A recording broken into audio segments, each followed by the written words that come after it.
सुश्रद्धा मम ते मते स्मृतिरपि त्वय्यर्चनं चापि ते हस्तावञ्जलये कथाश्रुतिरतः कर्णोक्षिसम्प्रेक्षते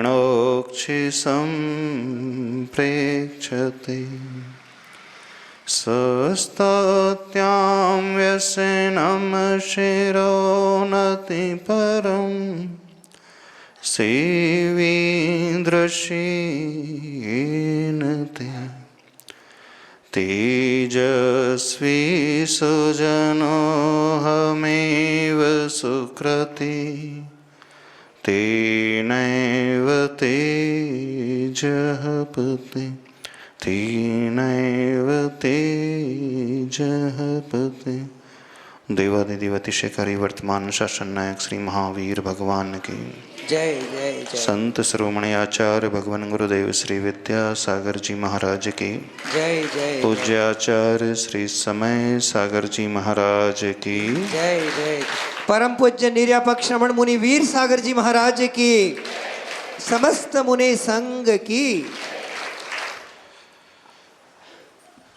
हमारे जीवन को बदलने के लिए,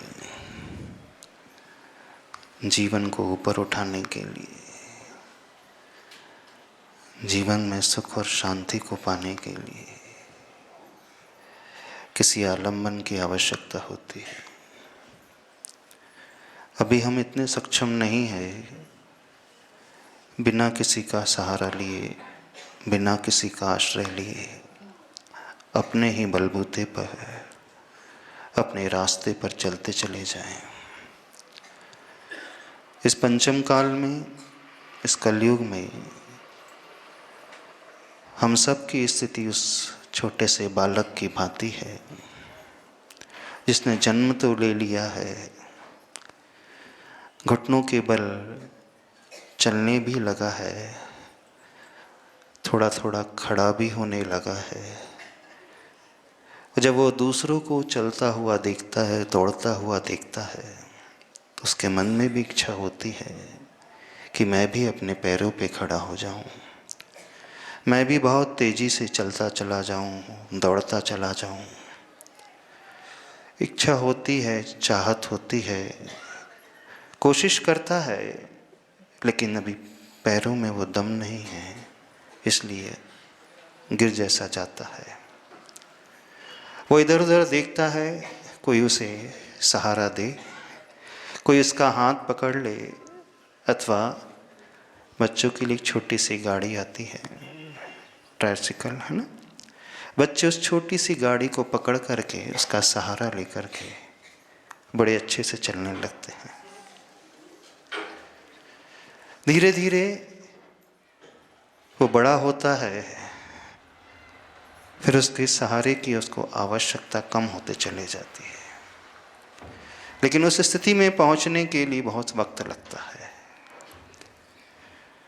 इस जीवन के क्षेत्र में भी ऐसा ही है। हमें अपने जीवन को बेहतर बनाने के लिए सर्वोत्कृष्ट सहारे की आवश्यकता होती है।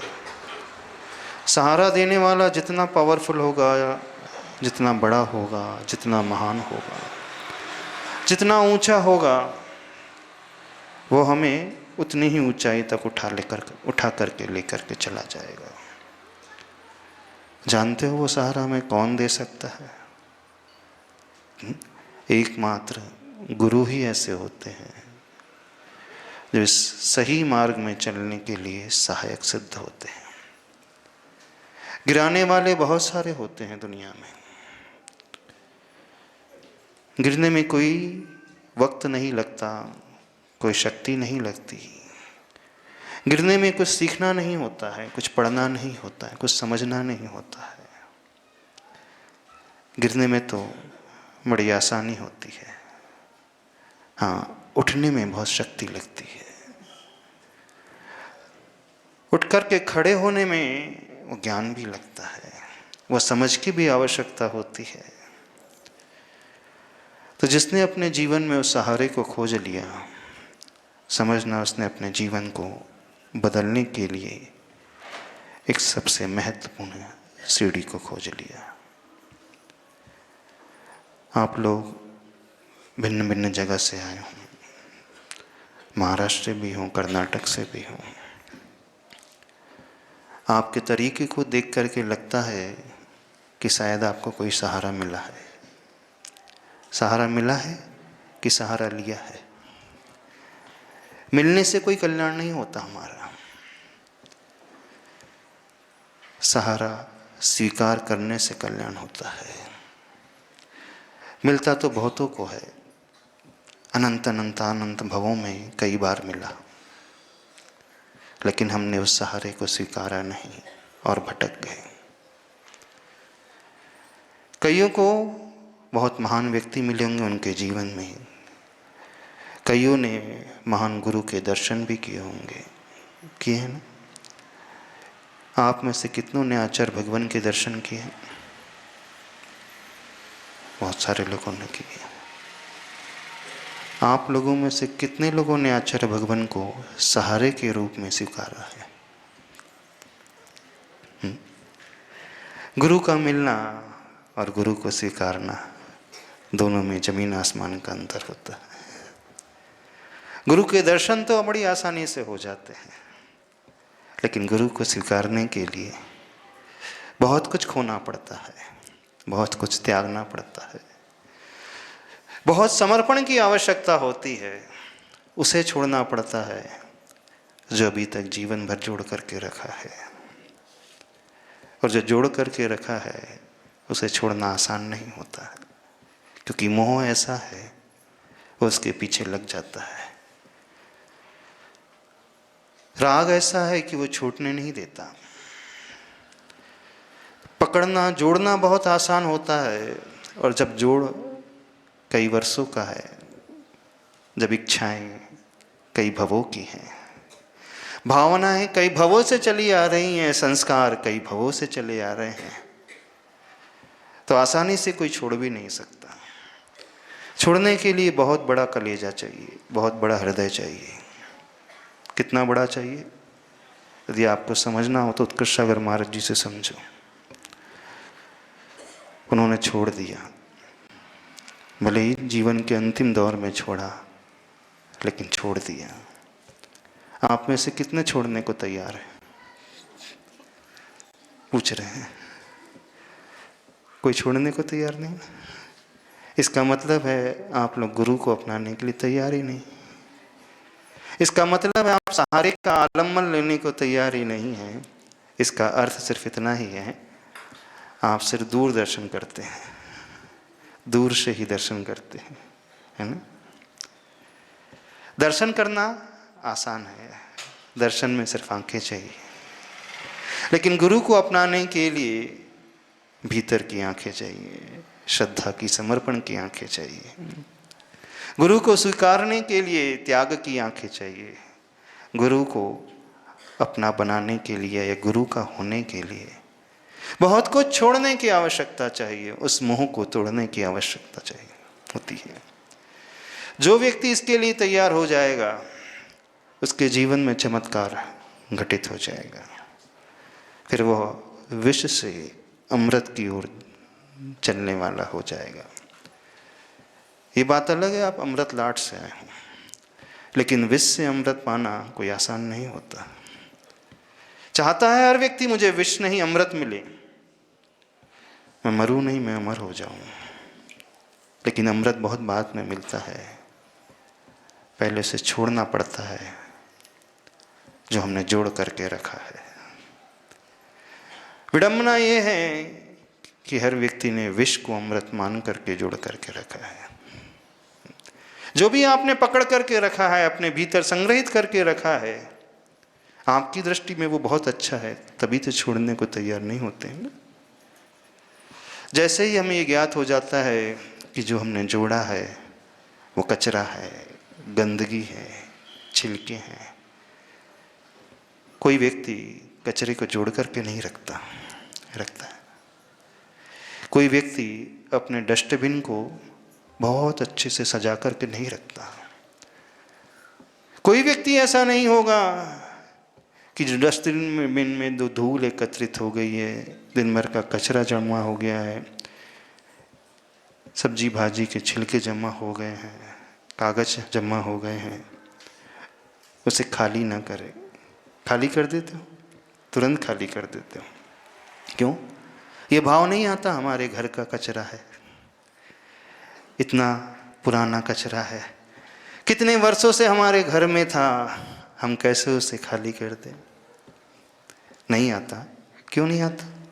क्योंकि आपकी दृष्टि में भाव आ गया है कि वो गंदगी है, और गंदगी को छोड़ने में ही आनंद होता है, गंदगी को जोड़ने में आनंद नहीं, वहाँ तो नासमझी होती है। बस सारा खेल इस समझ को पैदा करने का है, इस समझ को विकसित करने का है। तो जो व्यक्ति गंदगी को गंदगी समझ लेगा, उसे छोड़ने में कभी दुख नहीं होता, संक्लेश नहीं होता, कभी वो रोता नहीं है। हमने किसी व्यक्ति को नहीं देखा जब वो डस्टबिन को खाली करता हो, सूखा कचरा, ओला कचरा, तो उसकी आंखों में आंसू आते हैं, बल्कि खुश होता है वो। घर की गंदगी साफ हो गई, घर की गंदगी दूर हो गई।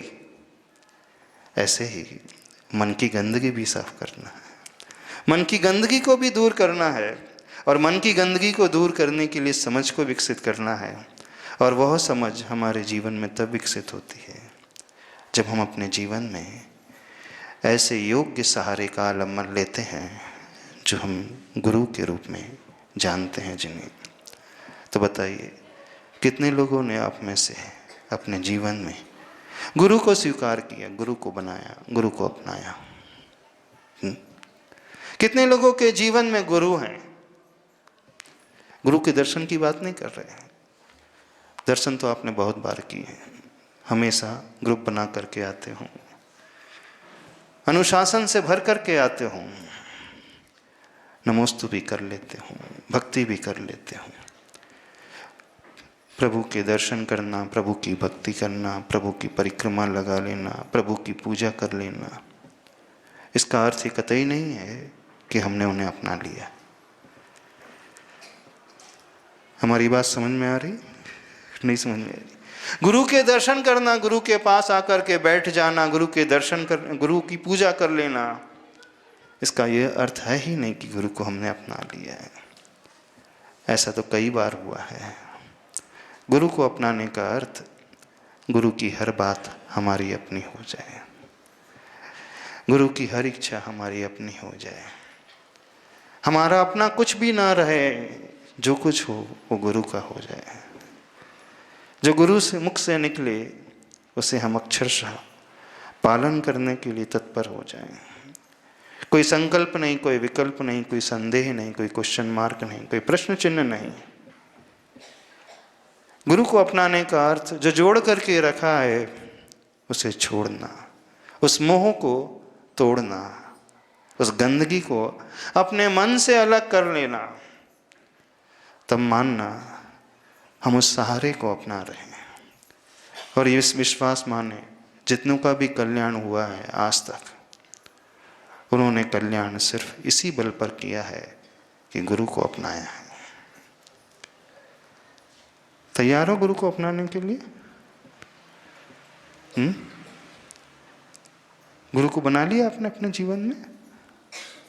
जयकारा बोलने का अर्थ ये नहीं कि गुरु को बना लिया। जयकारा तो कोई भी बोल लेता। एक अजैन व्यक्ति है, वो भी बोल देगा गुरुदेव की जय, गुरुदेव गुरुदेव जय हो गुरुदेव। आप बोल रहे थे, नारा लगा रहे थे ना, बोल रहे थे सभी लोग, जय जय गुरुदेव बोल रहे थे, सभी बोल रहे थे। जयकारा लगाने में सिर्फ मुंह चलाना पड़ता है, जिह्वा हिलाना पड़ता है और कुछ नहीं करना पड़ता। जयकारा लगाने में 30 सेकंड लगते हैं। कितना समय लगता है? बोले आचार्य गुरुदेव श्री विद्यासागर जी महाराज की। कितना समय लगा जय बोलने में? कितना समय लगा? 30 सेकंड में नहीं, 2 सेकंड लगे। जय बोलने में इतना ही समय लगता है। गुरु को अपनाने में कितना समय लगता है पता है? पूछो उत्कृष्ट सागर महाराज जी, कितना समय लगा? कितना समय लग गया? जीवन के 80 वर्ष लग गए, तब कहीं जाकर के उन्होंने गुरु को आत्मसात कर लिया। गुरु की हर आज्ञा उनकी हो गई, गुरु का हर भाव उनका हो गया, गुरु की हर इच्छा, गुरु का हर संकेत जो उन्होंने मुख से ना भी कहा हो वो उनका हो जाए, वो हमारा हो जाए। जब ये स्थिति आ जाती है तब समझना हमारे भीतर धर्म उतर करके आएगा, तब समझना हम कल्याण करने वाले रास्ते पर अग्रसर हो गए, तब मानना हमने जीवन में कुछ किया है। और ये नहीं किया खाना पीना, घूमना फिरना, सोना, ओढ़ना उड़ाना, एंजॉय करना, इंद्रियों के विषयों के सेवन में लगे रहना, ये तो पशु भी कर लेता है, नहीं कर लेता। रास्ते में घूमने फिरने वाले, चलने फिरने वाले पशु पक्षी भी अपना जीवन व्यतीत कर देते हैं, पूरे जीवन भर खा पी करके अच्छे से रह जाते हैं। इतना ही नहीं, अपना परिवार भी बसा लेते हैं, बच्चों को भी पैदा कर लेते हैं, उन्हें बड़ा भी कर देते हैं, अपने पैरों पे खड़ा भी कर देते हैं। ये तो हर व्यक्ति कर ही लेता है, इसमें कौन सी बड़ी बात है। पढ़ा लिखा हो, गंवार हो, हर व्यक्ति कर लेता है, कर लेते हैं। आपने भी कर लिया अपनी ज़िंदगी में, है? आपको माता पिता से जन्म मिला, आप धीरे धीरे बड़े, पढ़े लिखे, खड़े हो गए, पैसा कमाने लगे, परिवार आपने बना लिया, बच्चे हो गए, आपका जीवन व्यतीत होता गया, चलता गया। इसमें कौन सी बड़ी बात कर ली आपने? कोई काम किया, बहुत बड़ा काम किया? कुछ एक्स्ट्रा ऑर्डिनरी काम किया? नहीं, इसमें कुछ नहीं होता। बात तो तब है जब इससे हट करके हम कुछ अलग तरीके से सोचने की कोशिश करते हैं। शरीर से हट करके जब हम आत्मा के लिए अथवा किसी दूसरों के दुख दर्द को दूर करने के लिए कुछ कार्य करने की कोशिश करते हैं तो उसका जीवन सार्थक माना जाता है, उसके जीवन में दिशा होती है, उसके जीवन में सब कुछ होता है। गुरु को अपनाने का अर्थ है जो गुरु की प्रवृत्ति होती है, गुरु का विचार होता है, वही प्रवृत्ति वही विचार हमारा हो जाए। गुरु का हर संकेत हम अक्षर से अपने जीवन में पालन करने लगे और वहीं से कल्याण की दिशा शुरू होती है। इसलिए सर्वप्रथम हम सिद्धों को याद नहीं करते हैं, हम नमो अरिहंताड़म कहते हैं। सिद्ध परमेष्टि बड़े हैं, अरिहंत परमेष्टि छोटे होते हैं, है ना? कौन बड़ा है? सिद्ध बड़े हैं ना कि अरिहंत बड़े हैं? सिद्ध परमेष्टि बड़े हैं, सिद्ध भगवान बड़े हैं, अरिहंत भगवान छोटे हैं। फिर भी हम किसे नमस्कार पहले करते हैं? अरिहंत परमेष्टि को नमो अरिहंताड़म कहते हैं। क्यों? जबकि होना तो चाहिए था, बड़ों को पहले नमस्कार करना चाहिए था, नमो सिद्धाणम पहले कहना चाहिए थे, बाद में नमो अरिहंताड़म कहते। आचार्य भगवान कहते हैं नहीं, भले ही सिद्ध परमेष्टि बड़े हैं पर जिनसे हमारा कल्याण होता है, जो हमारे उपकारी हैं, जिनके दर्शन पूजन से, जिनके मार्गदर्शन से हमारा जीवन बदलता है, हम उन्हें पहले नमस्कार करते हैं, हम उन्हें पहले याद करते हैं। इसलिए नमो अरिहंताड़म अथवा नमो अरहंताड़म पहले रखा गया है कि वे हमारे लिए कल्याणकारी हैं। तो गुरु का महत्व जीवन में सबसे महत्वपूर्ण होता है। गुरु से बड़ा कोई नहीं होता, ना हुआ है ना हो पाएगा। तो गुरु को अपनाना सीखो, गुरु के चरणों में झुकना सीखो, गुरु के हर संकेत को, हर उपदेश को जीवन में धारण करना सीखने, तब कल्याण हमारा होता है, अन्यथा हमारा कल्याण नहीं होगा। तो सबसे पहले क्या कार्य करना है? गुरु को बनाना है। गुरु के दर्शन नहीं, दर्शन तो बहुत हो गए, बहुत हो गए ना, बहुत बार हो गए होंगे, गिनती नहीं, इतने बार हो गए होंगे। पता भी नहीं चलता कब हम दर्शन कर जाते हैं, आते हैं, चले जाते हैं।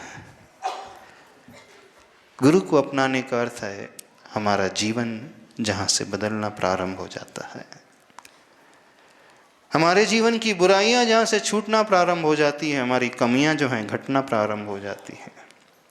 गुरु को अपनाने का अर्थ है जीवन में अच्छाइयाँ जब आना प्रारंभ हो जाती है, हम बुरी आदतों को त्याग कर अच्छी आदतों को अपने जीवन में अपनाने लगते हैं, एक अच्छे रास्ते पर हम कदम बढ़ाने वाले हो जाते हैं, तो वो कहलाता है गुरु को अपनाना।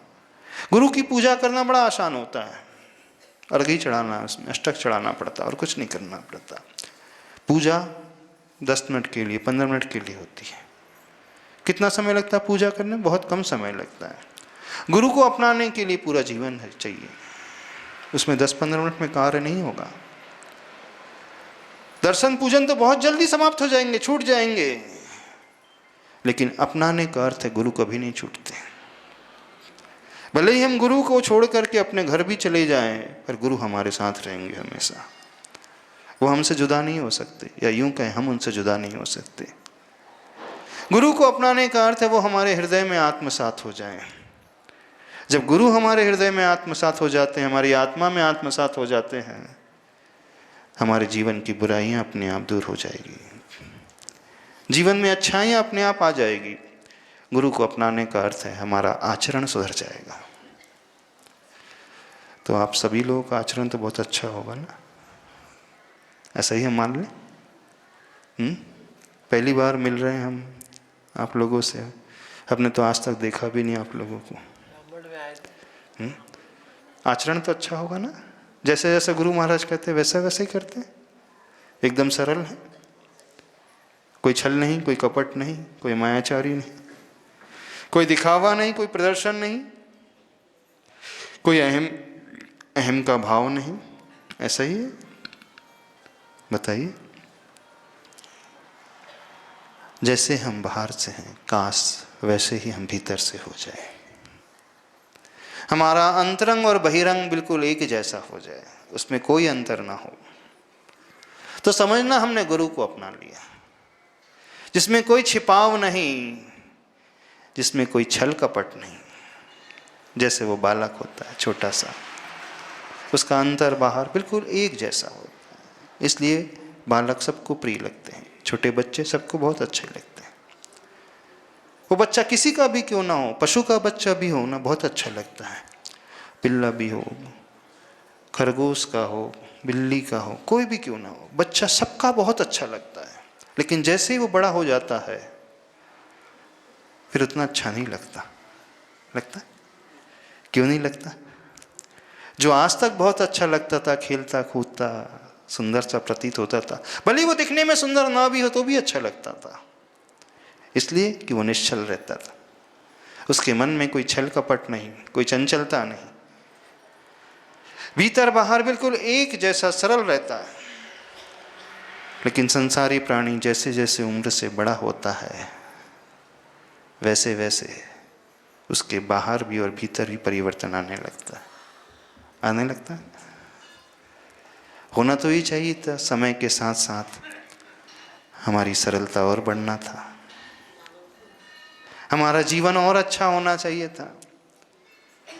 पर संसारी व्यक्ति चारों तरफ के माहौल को देख करके न जाने क्या ओढ़ लेता है, कुटिलता ही वो ओढ़ता है। कुटिलता को छोड़ना आसान नहीं है, अपने अहम के भाव को छोड़ना आसान नहीं है। जो इसे छोड़ने के लिए तैयार हो जाएगा, समझना उसने गुरु को अपनाया। वो गुरु के पास ना भी आए तो भी चल जाएगा, वो गुरु से बहुत दूर रहे तो भी उसका कल्याण हो जाएगा। क्योंकि क्षेत्र की दूरी दूरी नहीं होती है, मन की दूरी दूरी होती है। मन से तो उसने अपने आप में उन्हें बैठा लिया, उनकी हर प्रवृत्ति को अपने भीतर धारण कर लिया, तो कल्याण शुरू होता है। तो बोलिए, गुरु को अपनाना चाहते हो? नहीं, डर लग रहा है, क्योंकि गुरु को अपनाने में बहुत खतरे होते हैं। कौन से खतरे होते? जो हमारा प्रिय होता है वह छूट जाएगा, जिससे लगाव होता है वह थोड़ा कम होने लगेगा, जिससे आकर्षण रहता है अब वो नहीं कर सकते, और वह छोड़ना आसान नहीं होता। जो ये सोच सकता है वहीं से जीवन व्यक्ति का बदलता है। पर सत्य यही है, हम गुरु को अपनाना सीखें, बिना उनके कुछ नहीं होगा। कठिन उतना भी नहीं जितना हम सोच रहे हैं, बस मन में यदि ठान ले तो सब कुछ संभव है। और जो दक्षिण भाव होते हैं वो तो अपने आप में उत्कृष्ट भाव होते हैं, है ना। दक्षिण भाव समग्रयान, उत्कृष्ट भाव होते हैं। तो वहाँ सरलता भी है, आसानी से हो सकता है, बस ठानने की और बदलने की, वो इच्छा शक्ति पैदा करने की आवश्यकता है। फिर देखना हमारा जीवन कितना सुंदर बन जाएगा। फिर वे गुरु जो अभी सिर्फ तस्वीर में हैं, वे गुरु जो सिर्फ हमने टीवी में देखे हैं, वे गुरु जो हमारी सिर्फ यादों में हैं, अथवा वे गुरु जिनका सिर्फ हम नाम लेते हैं, जिनके नाम की माला हम पढ़ लेते हैं, जाप हम दे लेते हैं, वे गुरु हमारे अपने हो जाएंगे। क्यों? क्योंकि उनकी हर बात को हमने अपने जीवन में अंगीकार कर लिया है, ढाल लिया है। ऐसी सोच अपने भीतर पैदा करना सीखो, तब मानना हमने सही सहारे को अपने जीवन में अपनाया है। और बिना सहारे के हम ऊपर नहीं उठ सकते, बिना सहारे के हम कभी आगे बढ़ नहीं सकते।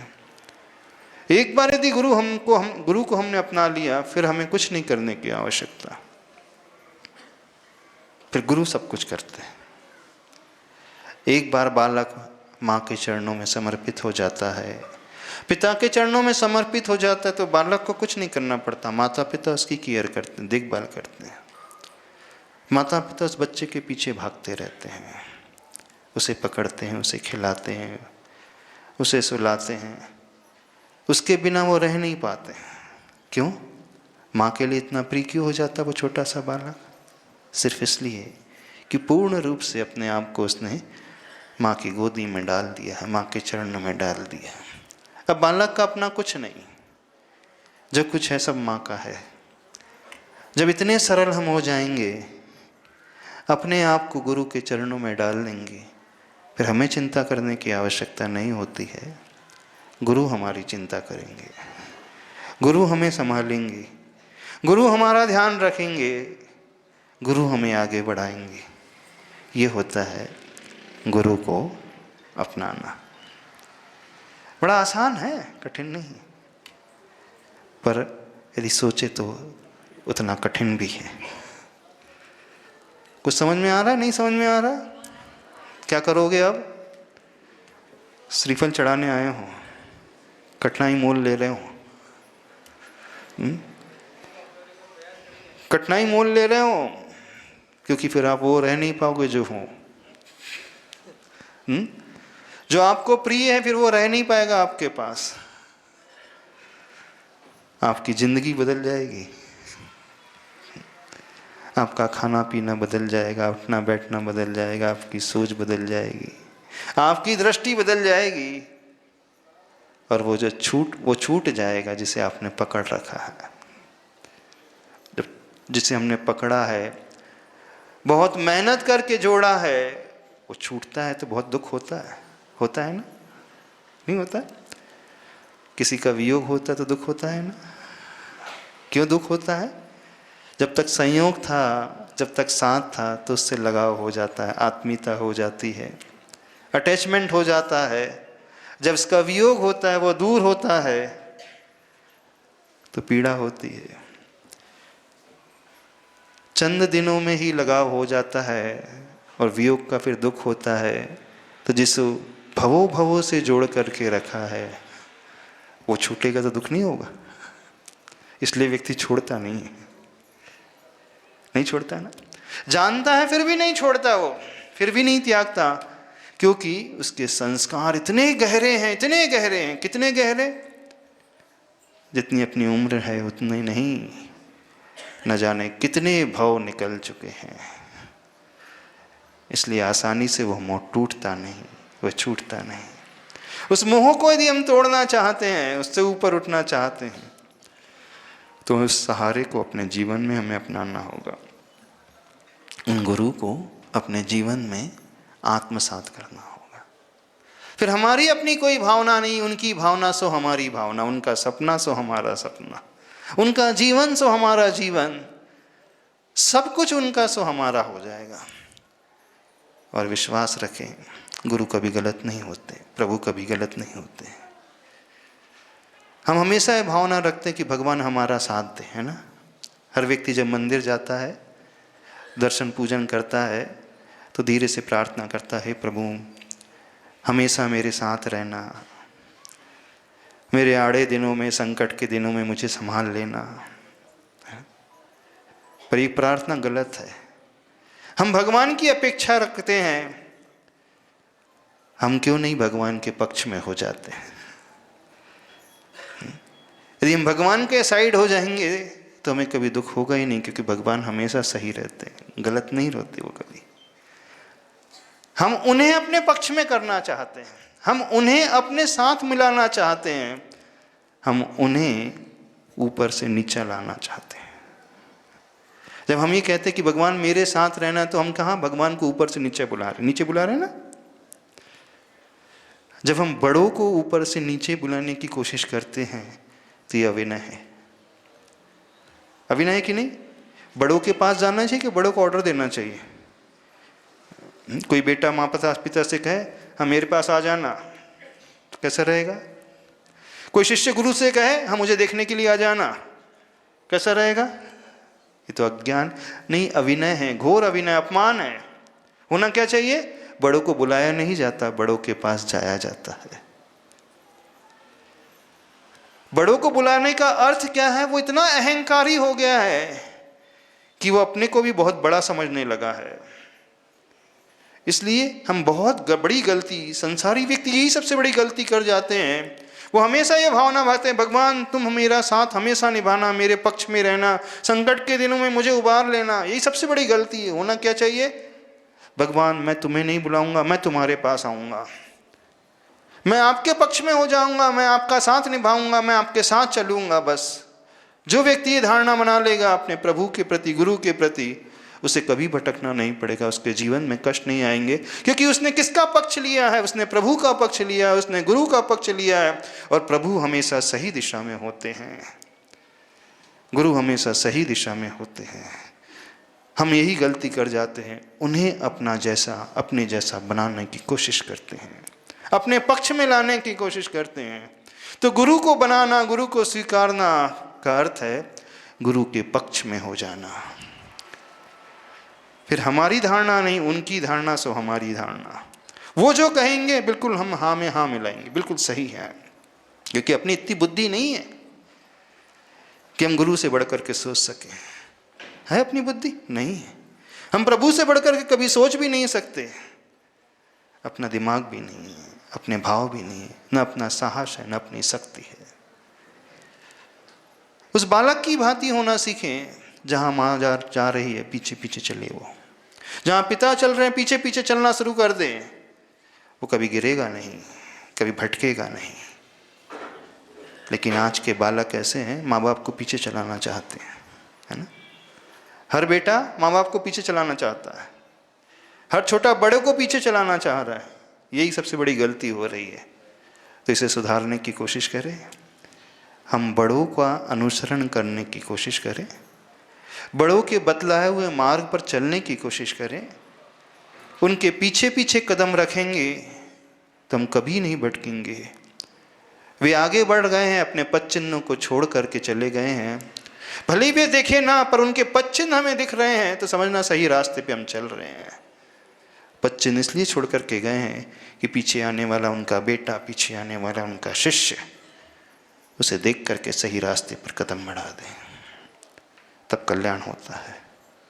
क्या करोगे, श्रीफल चढ़ाना है बुलाने का, आ जाए हम लोग कि नहीं आए।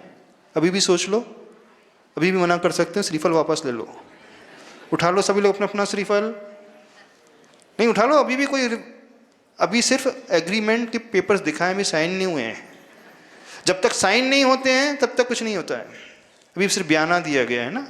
प्रॉपर्टी डील होती है तो क्या बोलते हैं, मराठी मध्ये काय सांगतात त्यांना, हाँ प्रॉपर्टी डील होती है परचेसिंग के लिए पूरा अमाउंट बाद में पेमेंट किया जाता है। एग्रीमेंट टू सेल होता है।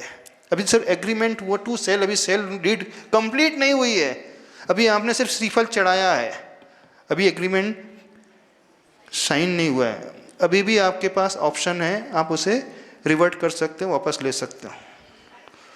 श्रीफल उठा लो, काम में आ जाएगा, अगले बार काम चढ़ाने के लिए उठा लो वापस, अच्छा रहेगा, वेस्ट नहीं होगा। कितने का श्रीफल है?